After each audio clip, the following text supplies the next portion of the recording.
அனைத்து சாலைகளும் ரோம் நோக்கின்னு ஒரு பழமொழி இருக்கு. அதே போல எல்லா சாலைகளும் இப்ப அறிவாலயம் நோக்கியா இருக்கு. ரோம் இப்போ எதில் முக்கியத்துவம் பெற்றிருக்குன்னு சொல்லணும். நீங்கள் ரோம் வந்து எந்த துறையில் எதில் ஏதாவது ஒன்றில் முக்கியத்துவம் பெற்றது, அது ஒரு பழங்கதை. அது வந்து ஒரு சொல்லுவாங்க அப்படி அப்படின்னு சொல்லுவாங்க, அவ்வளோதான். அது வந்து திராவிட முன்னேற்ற கழகம் பெரும் முக்கியத்துவம் பெற்றிருக்குன்னா ஆப்வியஸ், அவங்க ஆளுங்கட்சி, அதில் எந்த குழப்பம் இல்லை. அப்போ ஆட்டோமேட்டிக்காக அந்த முக்கியத்துவம் இருக்கும். ஆளுங்கட்சி வந்து இப்போ இன்னைக்கு வந்து தேர்தலில் சந்திக்கக்கூடிய எல்லாருமே என்ன சொல்லுவாங்க, திமுக ஆட்சி தொடரணும், திமுக ஆட்சி மாறணும், இதானே இருக்கும். 2014 நரேந்திர மோடி முதல் தேர்தல் சந்திச்சு நரேந்திர மோடி வரணும், நரேந்திர மோடி வரக்கூடாது.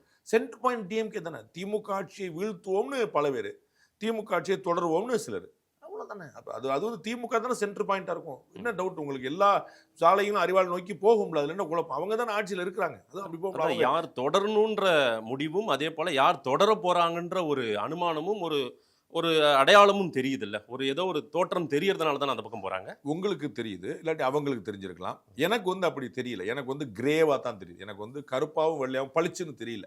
எனக்கு வந்து ஒரு குழப்பமான விஷயமா தெரியுது. உங்களுக்கு தெரிஞ்சிருக்கலாம், இன்னும் உங்களுக்கு பழக்கம், உங்களுக்கு நிறைய நாள் இருக்கு, சொல்லப்பட்டிருக்கலாம், ஐ டோன்ட் நோ. நான் வந்து ஒரு கிரேவா பார்க்குறேன். நீங்கள் வந்து திமுக வெற்றி பெறுமா அப்படிங்கிற ஒரு கேள்வி கேட்டீங்கன்னா கடினம்னு நான் சொல்கிறேன். அதிமுக வெற்றி பெறுமான்னு கேட்டாலும் அதே பதில் சொல்வேன். ஸோ அதிமுக வெற்றி பெறப்போ நான் சொன்னீங்கன்னா என்னங்க நீங்கள் கற்பனை உலகத்தை வாழ்றீங்க, நீங்கள் சொல்லிக்கலாம். திமுக வெற்றி பெறுனா நான் உங்களை சொல்லுவேன், என்னங்க கற்பனை உலகத்தை வாழ்றீங்கன்னு. இது கேக் வாக் கிடையாது. அது ரெண்டு பேருக்குமே தெரியும்.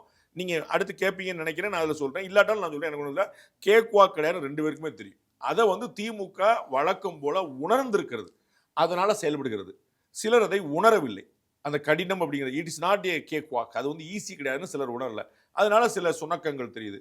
இவங்களுக்கு தெரிஞ்சிருக்கு, அதனால வந்து சரி செட்டில் பண்ண வந்து ஒரு டேமேஜ் இருக்குன்னு தெரியுது. டேமேஜ் கண்ட்ரோல் பண்ணணும் கிளம்புறேன். நான் பல முறை உங்களுக்கு சொல்லியிருக்கேன், திமுக ஆட்சி வந்து இதுவரை காணாத, அதாவது 2006-11 அளவுக்கு இல்லாட்டா கூட ஒரு பெரிய ஆன்டி இன்கம்பன்சி ஃபீல் பண்ணாங்க. 2006-11 பயங்கரமான 91-96 ஜெயலலிதா அவர்களுக்கு இருந்த மாதிரி 6-11 வந்து ரொம்ப அது அவ்வளவு மோசமா இல்லை, ஆனால் பெரிய அளவில் அதிருப்தி அலை இருக்குது.